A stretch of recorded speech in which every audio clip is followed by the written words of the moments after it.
Un saludo para todos, bienvenidos a este curso de jardinería. Mi nombre es Liliana Ramírez y soy la persona que los va a acompañar en este proceso de aprendizaje. Les voy a contar prácticamente lo que vamos a hacer en estas 8 horas. El curso dura 8 horas, dividido en 8 módulos o unidades.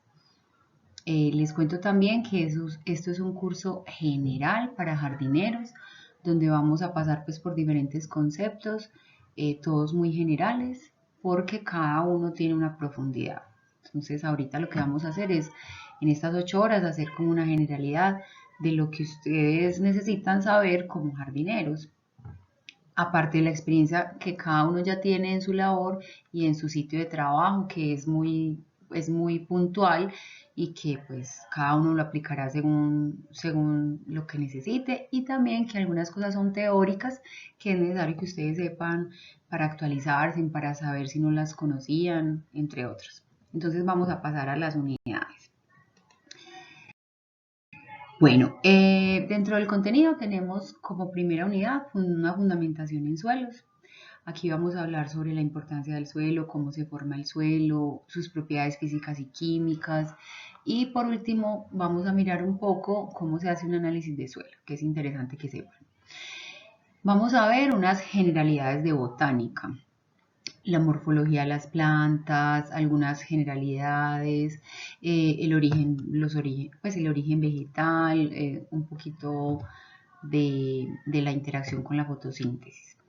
En el tercer módulo vamos a ver propagación vegetal. Entonces, ahí vamos a ver propagación sexual y asexual. Vamos a ver un poco métodos de propagación, semilleros, semillas, etc. Como cuarta unidad tenemos preparación del lugar de siembra y labores culturales. Realmente son las labores culturales. Vamos a ver desde la preparación del terreno, la siembra y cómo se van desglosando cada una de esas labores culturales que se realizan, incluida la rocería. Como quinta unidad tenemos nutrición y deficiencias. Allí vamos a mirar un poco el tema nutricional en los vegetales y vamos a identificar algunas deficiencias nutricionales. En la sexta unidad vamos a ver el manejo integrado de plagas, básicamente lo que son los tipos y métodos de controles y un poquito de identificación de daños en las plantas, pero muy general. En la séptima unidad vamos a ver fertilización mineral, fertilización orgánica, los tipos de fertilizantes, pues como muy genérico también. Y por último tengo un pequeño capítulo donde vamos a hablar sobre diseño de jardines, pues como la conceptualización de un jardín y pues como los componentes básicos. Bueno, entonces vamos a empezar con la 1, que es el fundamento en suelos. Como primera instancia, pues hablarles del suelo como ese componente dinámico, como ese componente de cobertura terrestre. Y para introducir este tema quiero mostrarles un video en el que vamos a conceptualizar un poco y nos vamos a ir adentrando en el tema. Antes de eso, pues una pequeña definición, ¿qué es el suelo? El suelo es el compartimento del ecosistema que proporciona almacenamiento de nutrientes, agua, aire y microorganismos, los cuales permiten el desarrollo de las plantas. El suelo como tal es un organismo vivo, es un organismo dinámico, como lo dice allí, es el compartimento del ecosistema, o sea, es el soporte de la vida terrestre. Dependiendo el concepto o la finalidad del suelo,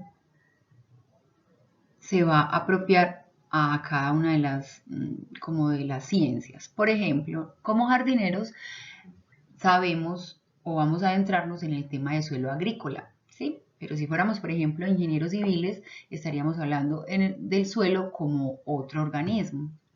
Dependiendo los requerimientos de aprendizaje se van enfocando a eso. Pero en esta primera parte que les quiero compartir el video es una sensibilización de lo que es el suelo, la importancia que este tiene para nosotros y del papel que jugamos como seres humanos en él. Entonces vamos a verlo en el siguiente.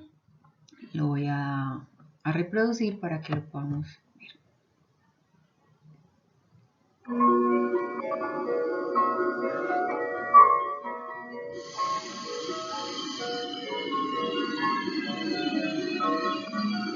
punto distante y pequeño del cosmos es el hábitat de aproximadamente más de 2 millones de especies y el producto de miles de millones de años de evolución.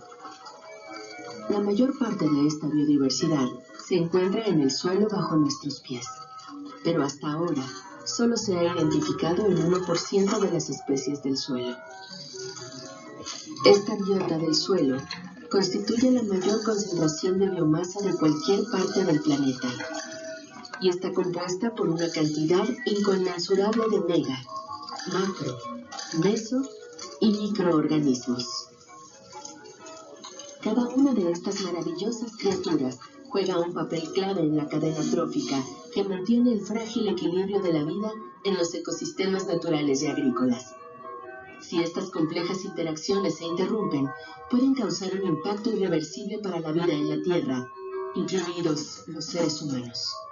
Entonces, ¿por qué necesitamos la biodiversidad del suelo? Los suelos guardan muchos secretos inesperados y realizan funciones invisibles.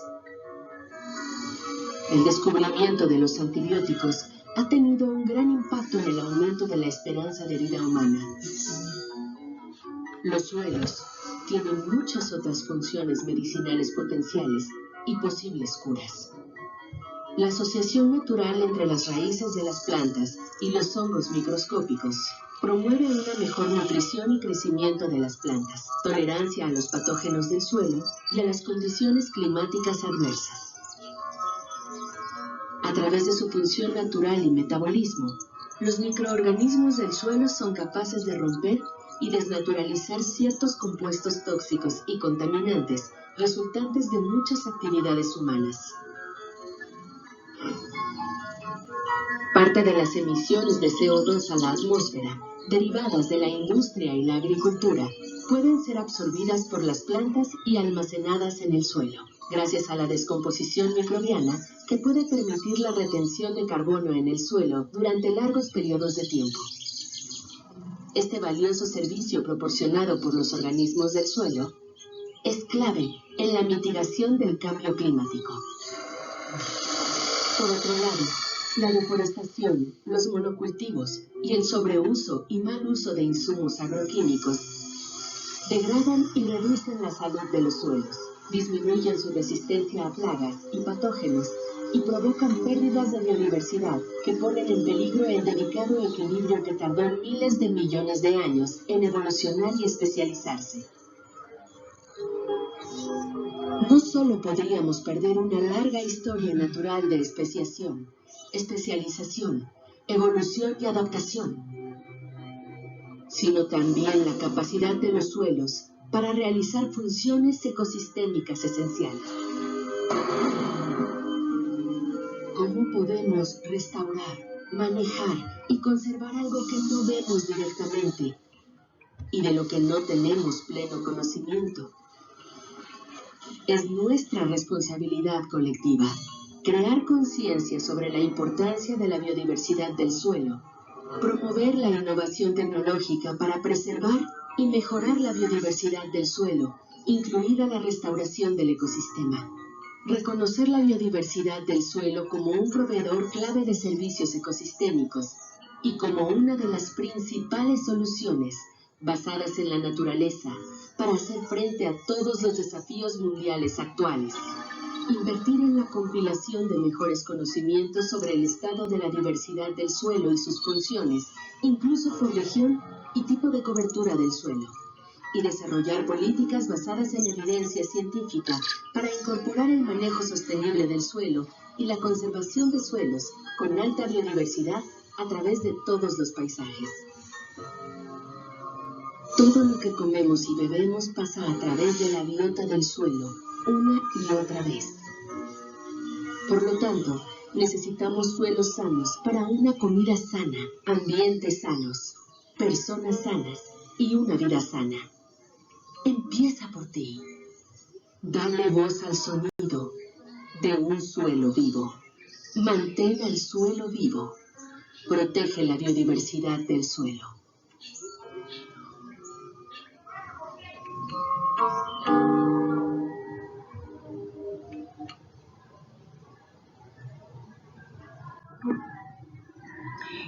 Bueno, entonces aquí vamos a hablar un poco de las características principales del suelo. Después del video, que era pues como de introducción a lo que es el suelo como organismo vivo, vamos a ingresar un poco entonces en las características. El suelo es la capa superficial de la Tierra, ¿sí? El suelo es esa capa que protege a todo el globo terrestre y que hace parte de como ese escenario donde se dan las actividades humanas.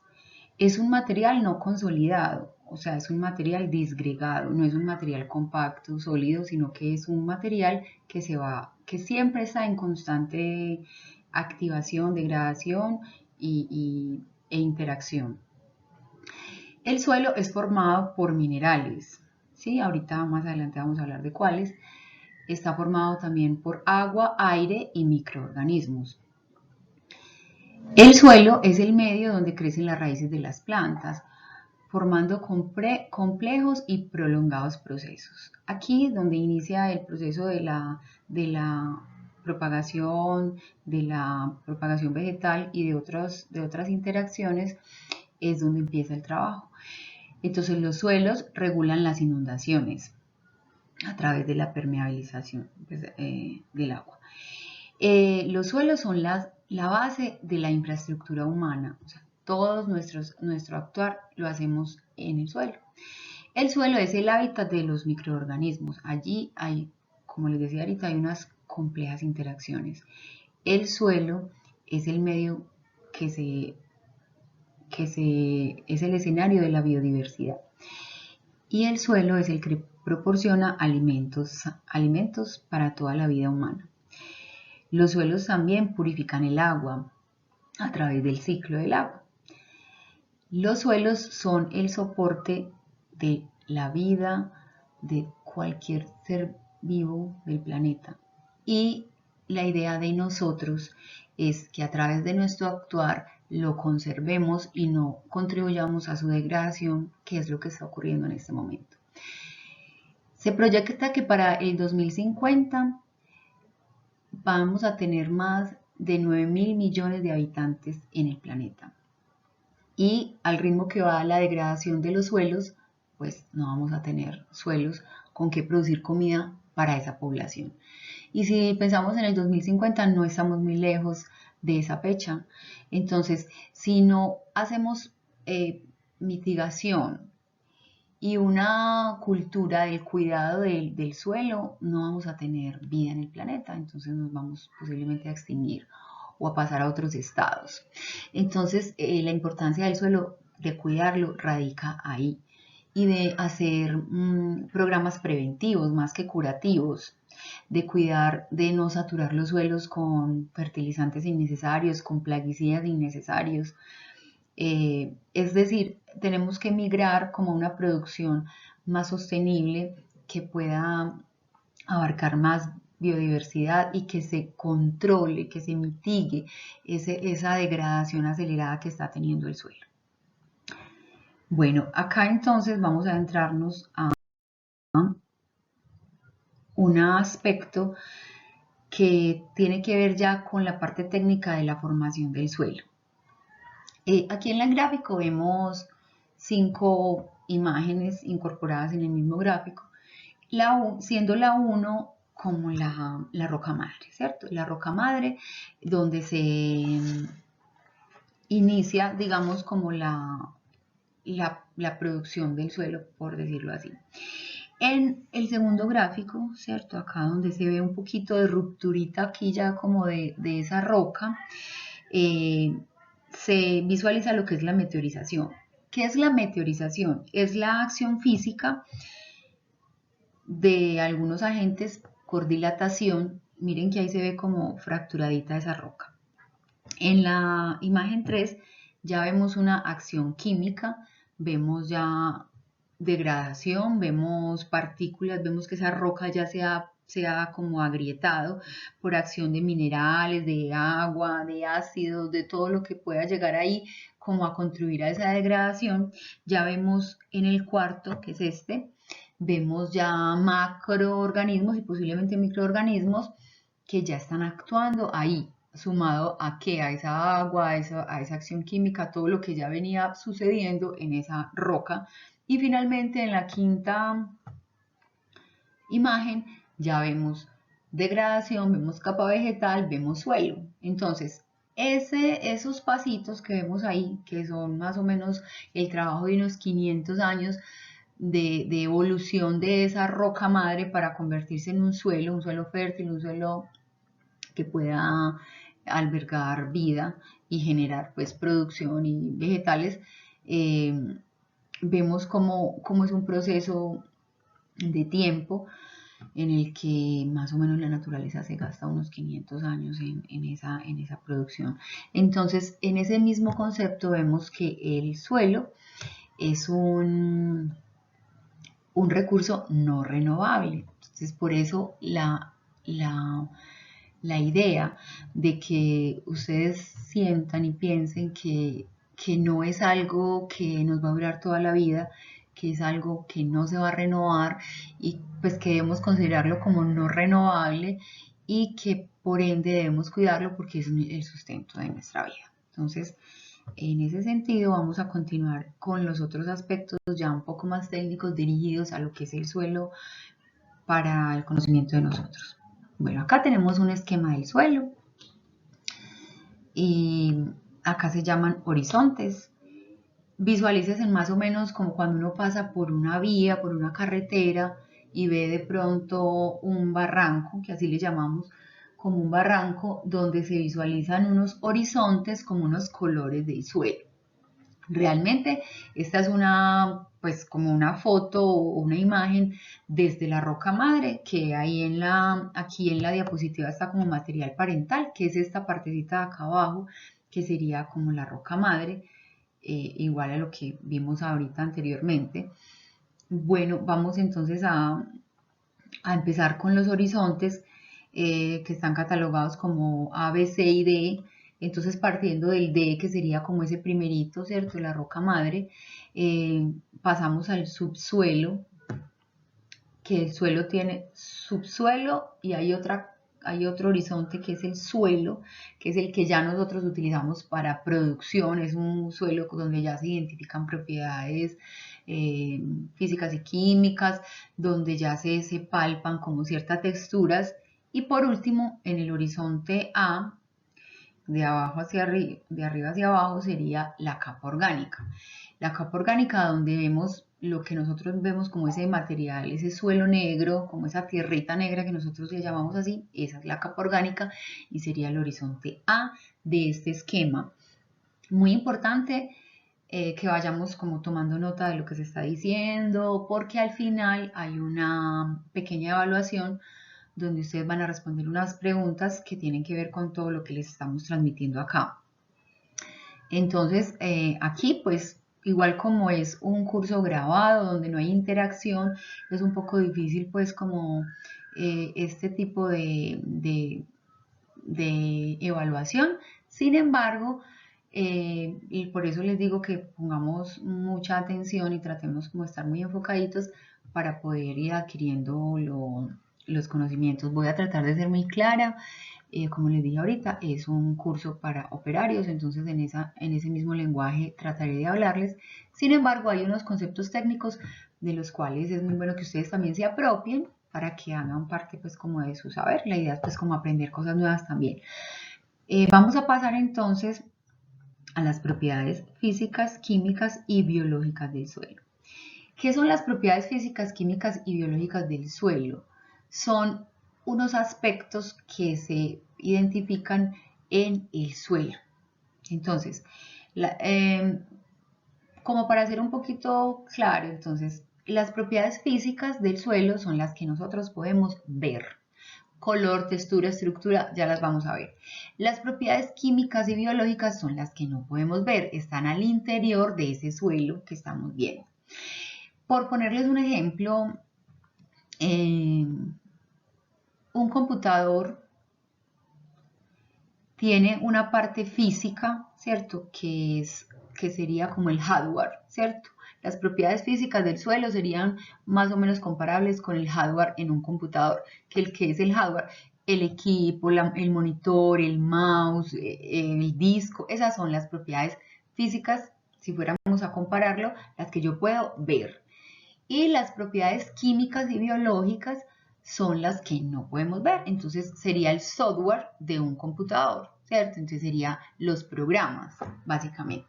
Entonces, como para hacer una pequeña comparación. Entonces vamos a ver cada uno de ellos.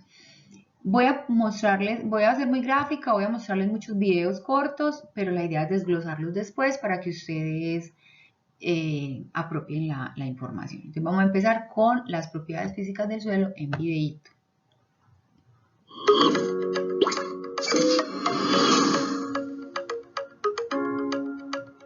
Propiedades físicas del suelo. Estructura. Se define por la forma en la que se agrupan las partículas individuales de arena, limo y arcilla. Afecta los procesos de aireación, movimiento del agua, crecimiento radicular y erosivos. Profundidad. Es la distancia desde la superficie hasta donde se desarrollan raíces y se encuentra actividad biológica. Textura. Es la proporción de componentes inorgánicos como arena, limo y arcilla. Influye en la fertilidad, contenido de materia orgánica y retención de humedad. Color. Depende de los componentes y varía con el contenido de la humedad, materia orgánica y grado de oxidación de minerales del suelo. Porosidad. Es el porcentaje del volumen del suelo no ocupado por sólidos, en el que se pueden distinguir macroporos y microporos donde el agua, nutrientes, aire y gases pueden circular o retenerse. Densidad. Por medio de esta propiedad se obtiene la porosidad total del suelo. Se refiere al peso por volumen del suelo. Existen dos tipos, real y aparente.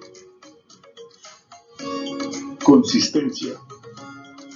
Es la resistencia del suelo a la deformación o ruptura. Según su contenido de humedad, la consistencia del suelo puede ser dura, muy dura o suave. Características del agua.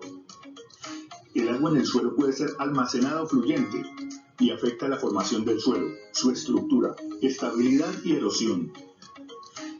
Disponibilidad del agua. El encharcamiento de un lote produce que el espacio de aire en el suelo se desplace por el agua.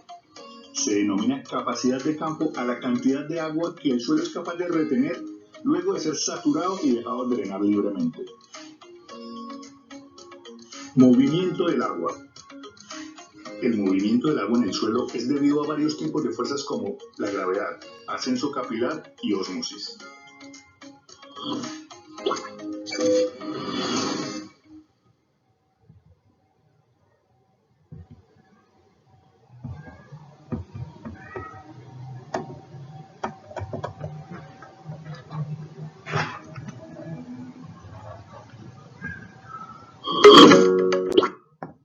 Bueno, vamos a pasar entonces a describir cada una de las propiedades físicas del suelo.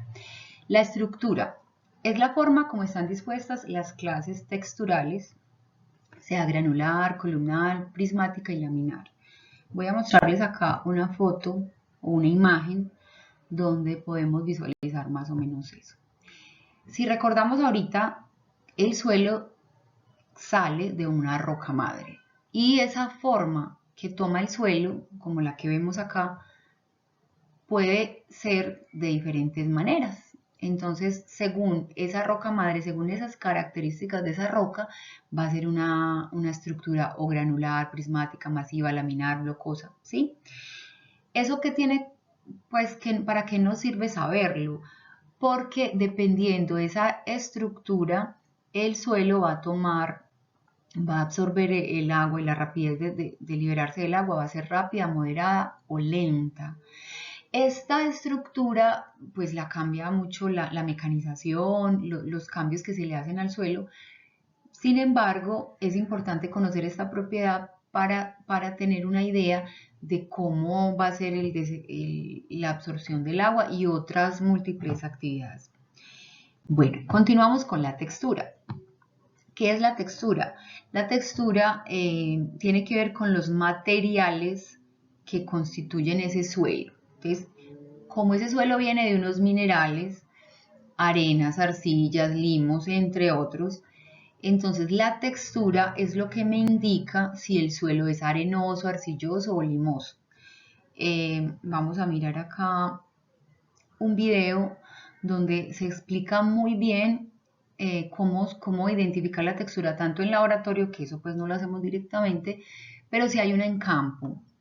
Y yo les pido el favor que la hagan, que después de que se termine esta clase lo hagan, pues porque yo no pude estar allá como para hacer la práctica, que es muy sencilla y es muy chévere porque uno pues sí logra como identificar los elementos. Entonces vamos a ver primero el video y ahorita les hablo un poquito más de eso.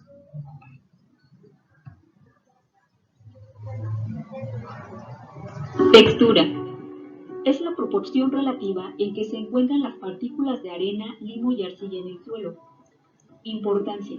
Su conocimiento es esencial para diseñar casi toda práctica de manejo del suelo, como el riego, labranza, profundidad de siembra, fertilización, prácticas de conservación del suelo, así como su capacidad de uso y valor comercial.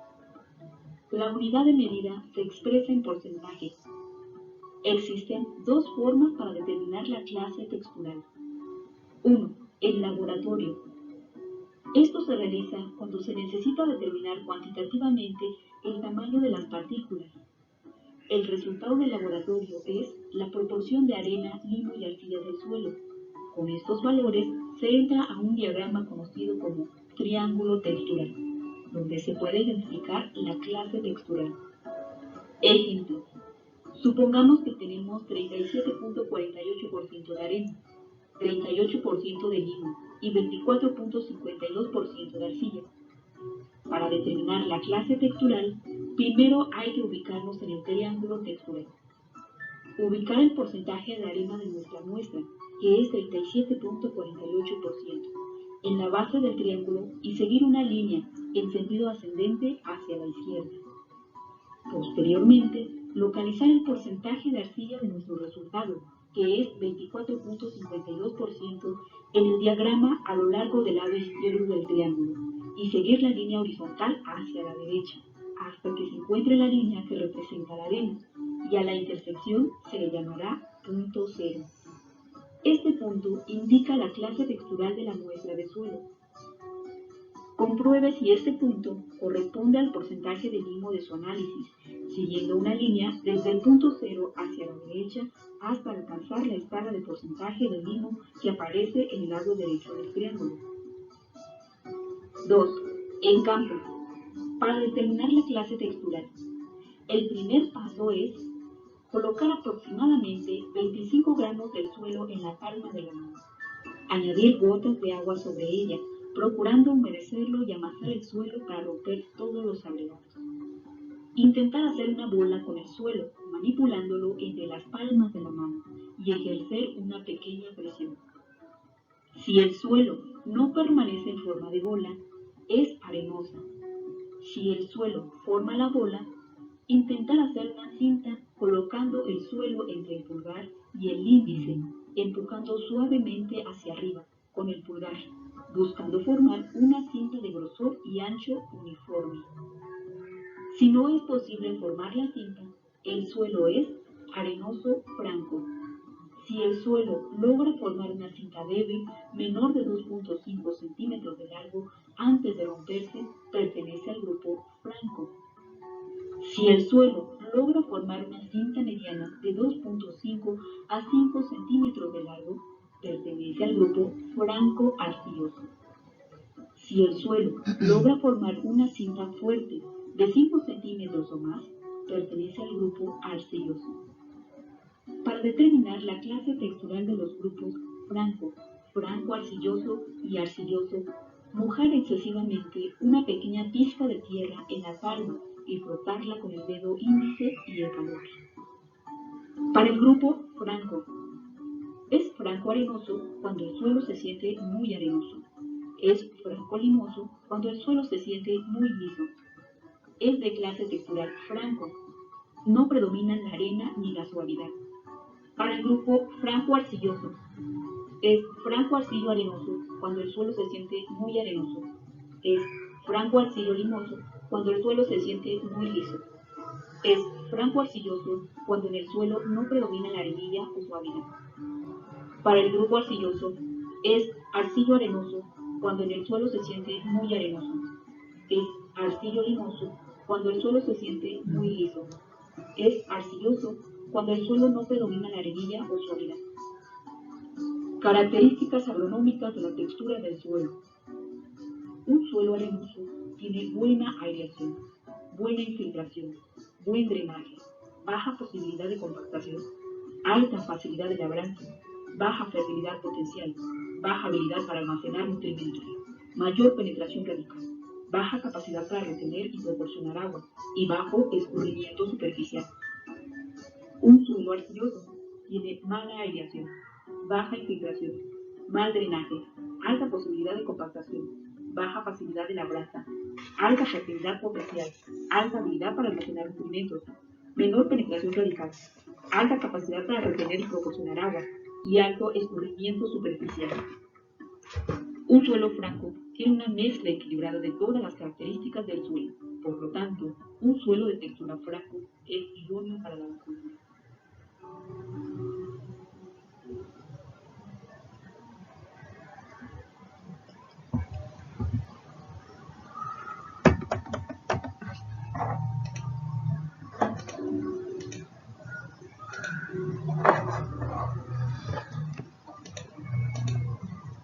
Textura es la proporción relativa. Perdón.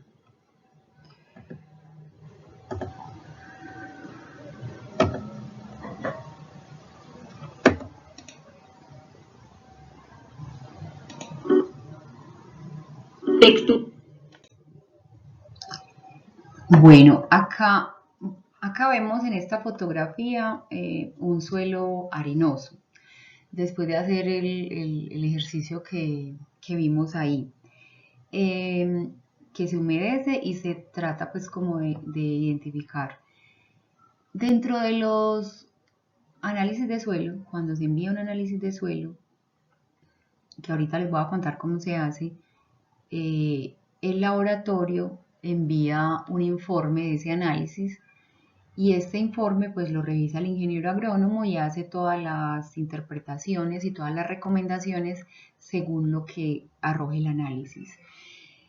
Sin embargo, para efectos de finca o de lotes pequeños o del caso de ustedes, por ejemplo, que manejan son sustratos, es importante también conocer el suelo donde van a sembrar y hacer estas pequeñas pruebas. ¿Por qué? Porque eso indica si necesitan adición de otros componentes. Entonces, según el video, pues un suelo franco es como el mejor suelo o uno de los mejores suelos para cultivar. Sin embargo, lo que determina el tipo de suelo es el tipo de vegetal que se va a propagar o a sembrar o a implementar. Me explico. Si yo tengo un cultivo de hortalizas, yo tomo la carta agronómica de ese cultivo y ahí me dice cuál es el tipo de suelo más recomendado, la acidez en la que él trabaja. Todos estos conceptos los vamos a ver a lo largo de este módulo primero, donde vamos a ir incorporándolo. Pero básicamente conocer el tipo de suelo es muy importante porque de ahí se basa, es el punto de partida del cultivo. Entonces, en términos generales, un suelo franco es como el mejor suelo, porque un suelo ideal es un suelo que tiene 50% de arena, 25% de arcilla y 25% de limo, para ubicar el 100%, ¿cierto? Más o menos esas son las proporciones de un suelo ideal, porque es un suelo permeable, es un suelo que no se encharca y otros compuestos pues, del suelo. Vamos a continuar entonces con las propiedades físicas. El color es otra de ellas.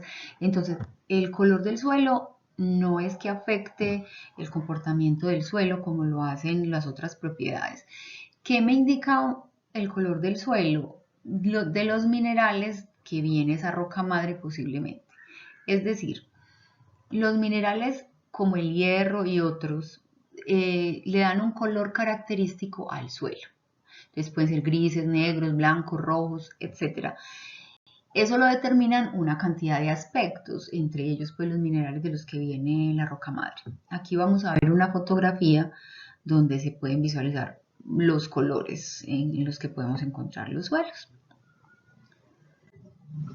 Otra de las propiedades es la porosidad, que se define como el espacio de aire que hay entre el suelo, ¿sí? como esos espacios de aire que se visualizan en muchos suelos. Y ellos tienen una clasificación de macroporos y microporos. Entonces en los macroporos se ubican raíces, se ubican como algunos organismos diferentes. Y en los microporos, pues el agua, algunos nutrientes, el aire, algunos gases, ¿cierto? Que puedan circular ahí. Vamos a ver acá una imagen donde muestran los poros grandes y los poros pequeños. Entonces, en los poros grandes, como les decía ahorita, son los macroporos y los microporos son los que visualiza ahí la flechita azul. Básicamente así es como debe visualizarse un suelo con poros grandes o poros pequeños. Bueno, la densidad es otra propiedad física, es otra propiedad física. Mediante la densidad se puede obtener el total de la porosidad del suelo. Todos estos aspectos me los entrega el análisis de suelo. Todas esas características que hacen parte de las propiedades de los suelos y de esa muestra de suelo que yo mandé. Que ahorita al final vamos a ver cómo se haría el análisis, pues cómo se manda la muestra, porque realmente ustedes no van a trabajar directamente con la muestra, pero sí deben conocer los aspectos técnicos de lo que son las propiedades. Bueno, dentro de la densidad hay una densidad real que varía con la proporción de elementos que tiene el suelo y una densidad aparente alta, que una densidad aparente alta indicaría un suelo compactado. Entonces, aquí vamos a ver un gráfico donde trato pues como de explicar lo que quiero decir sobre la densidad, ¿cierto? Sería, tenemos tres imágenes en las sólidas, las dos primeras, en la tercera sería como la cantidad de poros y sólidos. Entonces esto tiene que ver con lo que hablamos, porosidad y densidad, para poder definir porcentajes de espacios de aire y de solidez de un suelo. La densidad finalmente es como el volumen, el peso que tiene un suelo. Y sacándole la porosidad, pues podríamos llevar aquí. Bueno, a ver, lo que vimos antes son las propiedades físicas del suelo. Recordemos que son las que podemos ver, ¿cierto? El color, la textura, la estructura, la porosidad. Ahora vamos a ver las propiedades químicas, que las definí ahorita como las que no se pueden ver, que me las arroja el laboratorio por medio de un análisis. ¿Sí? Vamos a verlo entonces para poder complementarlo luego.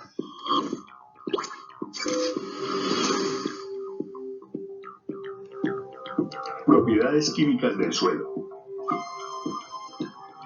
Capacidad de intercambio catiónico. Cantidad de cargas negativas presentes en las superficies de los minerales y componentes orgánicos. Representa la cantidad de cationes que las superficies pueden retener. pH del suelo. Indica si un suelo es ácido o alcalino. Está determinado por el grado de absorción de iones H+. El valor pH del suelo está entre 3,5 y 9,5, siendo el ideal 6,5. Porcentaje de saturación de bases. Esta propiedad se relaciona con el pH. Cuando su valor es 7, indica que su saturación de bases es 100%. Nutrientes para las plantas. Determina el potencial que tiene el suelo para nutrir adecuadamente las plantas. Mide la cantidad de los 16 elementos esenciales para el desarrollo de los vegetales. Carbono orgánico del suelo. El carbono es fijado de la atmósfera a través del proceso de fotosíntesis. El carbono orgánico del suelo mejora las propiedades físicas del suelo, aumenta la capacidad de intercambio catiónico y la retención de humedad. Nitrógeno del suelo. El nitrógeno en el suelo se encuentra básicamente en forma de amonio NH4 o nitrato NO3. Es uno de los elementos con mayor injerencia en la nutrición vegetal. Salinización del suelo. Es la acumulación de sales solubles en el agua, las cuales pueden producir la degradación en los suelos y las plantas, sea por riego inapropiado o por la intrusión de agua marina. Alcalinización del suelo. Es el exceso de sodio intercambiable en el suelo. Los suelos alcalinos son pobres y con muy poco crecimiento de las plantas. Son típicos en regiones áridas y semiáridas. Contenido de carbonato de calcio. El carbonato de calcio se encuentra naturalmente en el suelo. Cuando está en bajos niveles, se puede utilizar como enmienda para neutralizar el pH del suelo. Contenido de sulfato de calcio, yeso. Los altos contenidos de yeso en el suelo afectan directamente la producción vegetal y originan suelos pobres.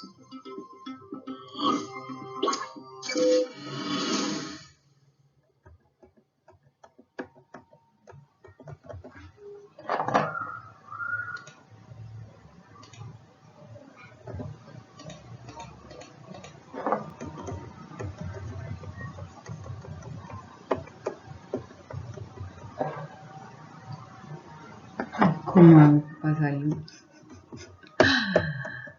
Ay.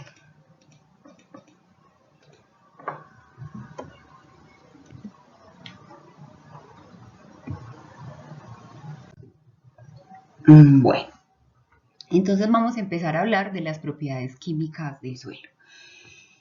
El pH es una medida de acidez o de alcalinidad.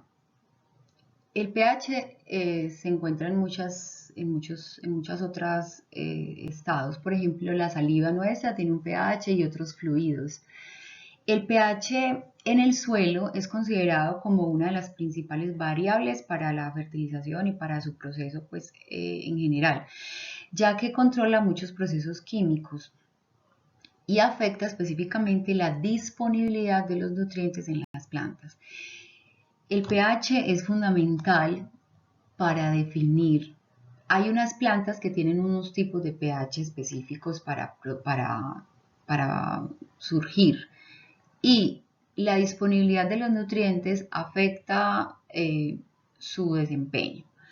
Acá tenemos la escala del pH, está del 0 al 14, siendo el 7 el neutro, y la acidez de cualquier muestra que tengamos depende si está como entre 1 y 5 más o menos, siendo el ideal 5.5 hasta 8 más o menos el rango en el que se desempeñan mejor los vegetales, pues algunos vegetales. Sin embargo, hay unos que tienden a pHs bajos, ácidos, o alcalinos, pHs altos. ¿Por qué es importante conocer el pH y saberlo manejar? Porque de eso dependerá la disponibilidad de los nutrientes. Más adelante vamos a ampliar un poco este tema cuando veamos nutrición vegetal. Sin embargo, es importante que vayamos incorporando, primero sabiendo que el pH es fundamental para la disponibilidad de los nutrientes y también porque este junto con otros aspectos hace que se capturen o no algunos nutrientes. ¿Sí? Entonces, por ahora, el pH, tener en cuenta que es muy importante. Bueno, la capacidad del intercambio catiónico es la capacidad que tiene un suelo para liberar los iones positivos. Gracias a su contenido en arcillas y materia orgánica. ¿Qué quiere decir esto? Acá tengo una imagencita donde puedo como explicarlo un poquito mejor. La capacidad de intercambio catiónico varía según los porcentajes en el suelo. Entonces tiene una escala de porcentajes, por decirlo así. A mayor contenido de arcillas hay más espacios para aceptar cationes. ¿Qué son los cationes? Son en la imagen lo que vemos ahí como los nutrientes, pues es una definición un poco simplista, pero no nos interesa meternos en lo técnico tan profundamente, pero tampoco nos podemos salir como de algunos conceptos. Entonces, para efectos de hacerme entender, simplemente son unos nutrientes que están ahí como, ahí está el potasio, está el calcio, está el sodio, el magnesio. Entonces, a mayor cantidad de arcillas, hay más espacio, mayor cantidad de intercambio catiónico y mayor espacio para aceptar esos cationes. Cuando hay bajo contenido de arcillas, hay menos posibilidades de retener esos cationes y por ende tendríamos que fertilizar más. Es decir, a mayor aceptación de cationes puede haber más intercambio de nutrientes. Me aclaro que es una definición muy simplista, pero no nos interesa pues como tampoco profundizarlo, sino que tener un concepto básico, ¿cierto? Y a menor retención habrá que aumentar la fertilización. Bueno, la conductividad eléctrica es otra propiedad química que también nos las arroja el análisis. Todas las propiedades químicas, pues todas las propiedades las arroja el análisis de suelo. Pero hay algunas que sin hacer análisis se pueden hacer, por ejemplo, la interpretación de las texturas, el pH, hay unas cintas para medirlo, el conductímetro, que es el que les voy a mostrar acá, sirve para medir también la conductividad eléctrica, que no es nada más pues que las corrientes que pueda tener el suelo y que se hace con este aparatico. Se incorpora en el suelo y él te saca la conductividad eléctrica, que es importante mirar la actividad eléctrica que hay en el suelo. Bueno, entonces a manera de resumen, hasta aquí llevamos propiedades físicas, químicas y biológicas. Las físicas vamos a repasar textura, estructura, densidad, porosidad, color, ¿cierto? En las químicas está el pH, la capacidad de intercambio catiónico y la conductividad eléctrica. Algunas fuentes bibliográficas arrojan unas más que otras, pero en sí lo que les traigo es como lo más básico. Y en las biológicas son los microorganismos que están actuando en ese suelo. Recordemos que en el suelo siempre va a haber una interacción de micro, macro y mesoorganismos. Entonces, eso es lo que le da, o sea, eso da indicación de que hay un suelo vivo. Esas serían las propiedades de los suelos. Vamos a hablar un poquito, bueno, suelos para jardinería. Yo acá les traigo suelos para jardinería, pero realmente en jardinería nosotros lo que manejamos son sustratos, porque nosotros lo que hacemos son, o ya sea bajo un invernadero, o ya sea en una huerta, casi siempre traemos un sustrato para ese espacio de suelo. Lo llamo suelo, pero realmente pues pueden ser sustratos, llamados también sustratos. Entonces, el suelo para jardinería debe ser un suelo suelto, debe ser permeable para conservar humedad, porque la humedad es importantísima en las plantas, ser rico en nutrientes, entonces ahí entra lo que es la materia orgánica, y libre como de suciedades, ¿cierto? Ofrecer una acidez para la planta a cultivar dependiendo de los requerimientos de cada especie. Esto se adhiere a lo que les decía ahorita del pH. Entonces, el pH, que es lo que mide la acidez o alcalinidad, entonces dice ofrecer una acidez adecuada para la planta a cultivar dependiendo de los requerimientos de cada especie. Entonces volvemos. Siempre que vayamos a sembrar algo, necesitamos la ficha técnica agronómica de ese cultivo en especial. Porque si ahorita les decía que un suelo que un suelo franco es un suelo ideal, ¿cierto? Para sembrar, hay algunas especies que requieren unos suelos un poco más arenosos, más ligeros por el tipo de raíz que tienen, o sea, todo esto vamos a tratar de verlo a medida que avanzan los módulos, porque este primer momento es de encuentro como con con esta introducción que son los suelos, pero ya veremos cada uno de los aspectos en lo posible un poco más amplio. Entonces, mezcla de suelo recomendada para plantas ornamentales, porque estamos hablando de jardinería. Entonces tenemos tierra negra, que es esa parte oscura, esa parte después de la capa vegetal que hay en un suelo nutrido. Dos partes.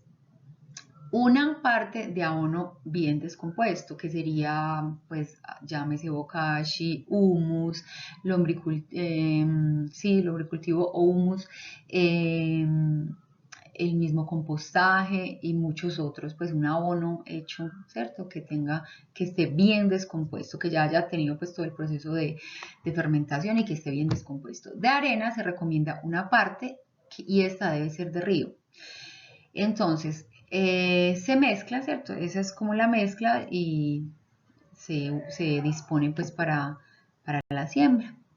Básicamente, esta es como un pequeño abrebocas de lo que sería en la parte de suelos una receta para suelos para jardinería. Bueno, acá al final quise dejar como una parte para el análisis de suelos. Previo a cualquier siembra, cualquier establecimiento o un plan de fertilización para un sector, un lote, un cultivo, se debe realizar un análisis de suelo, o sea, se recomienda. ¿Para qué? Para saber con qué condiciones de ese suelo se parten, o sea, con qué se cuenta, ¿cierto? Para así definir prioridades y corregir algunas características que nos estén limitando. Porque si yo, por ejemplo, envío un análisis de suelo y yo ya sé que ese suelo es un suelo que no tiene una textura idónea para mi cultivo, yo ya lo que empiezo, ya entro es como a modificarlo, a aplicar unas enmiendas, depende de lo que se interprete en el análisis. Les recuerdo, aquí les voy a mostrar en este pequeño video que sigue acá, a continuación, es cómo se hace el muestreo, para que ustedes sepan cómo se hace. Porque luego de que el análisis me llega a mí, pues un profesional, un ingeniero agrónomo hará la interpretación y las recomendaciones para aplicarle a ese suelo. Pero esto es muy importante que ustedes lo conozcan. Entonces voy a compartirles el videito para que sepamos, muy cortico es, para que sepamos cómo se hace un análisis, un muestreo para enviar análisis.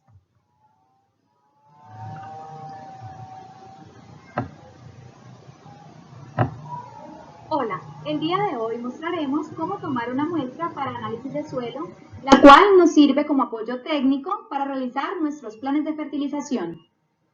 Puntos claves para tener en cuenta. Para determinar el área a muestrear, si contamos con el estudio detallado de suelos, definimos la consociación a la cual vamos a muestrear. Si no es así, definimos un área lo más homogénea posible, evitando tomar muestras en partes arenosas, partes inundadas, cerca a canales de riego o drenaje.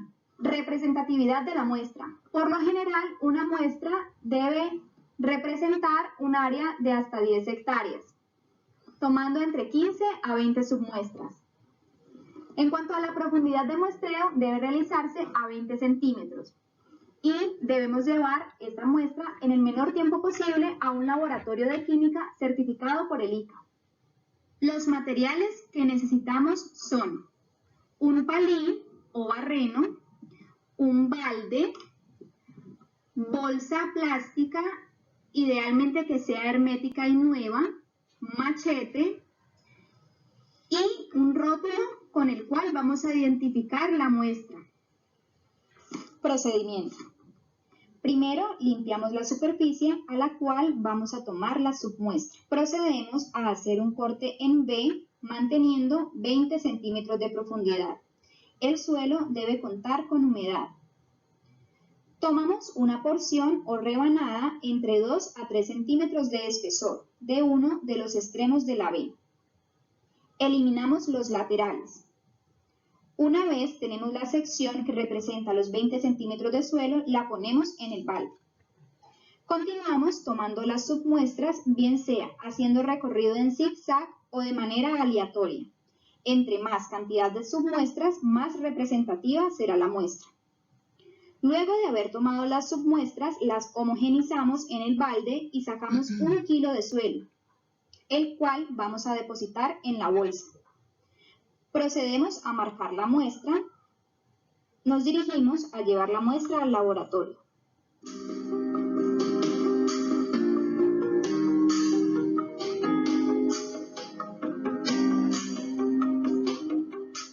Y así finalizamos el procedimiento para toma de muestras para análisis de suelo. Síguenos para más Servitips.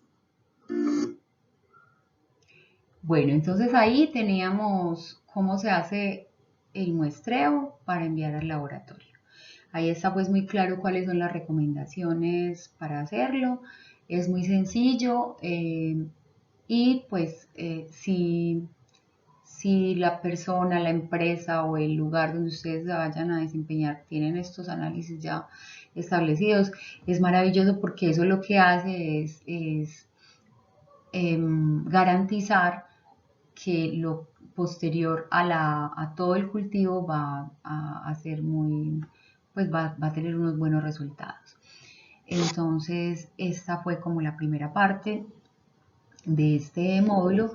Les voy a poner aquí en pantalla unas preguntas que quiero que desarrollemos. Todos los módulos van a tener al final unas preguntas complementarias que ustedes deben resolver. Las deben resolver individualmente y después socializarlas para que sea como el resumen del módulo, ¿cierto?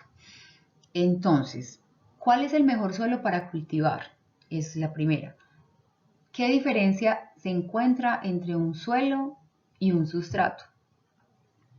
¿Por qué es necesario realizar un análisis de suelo?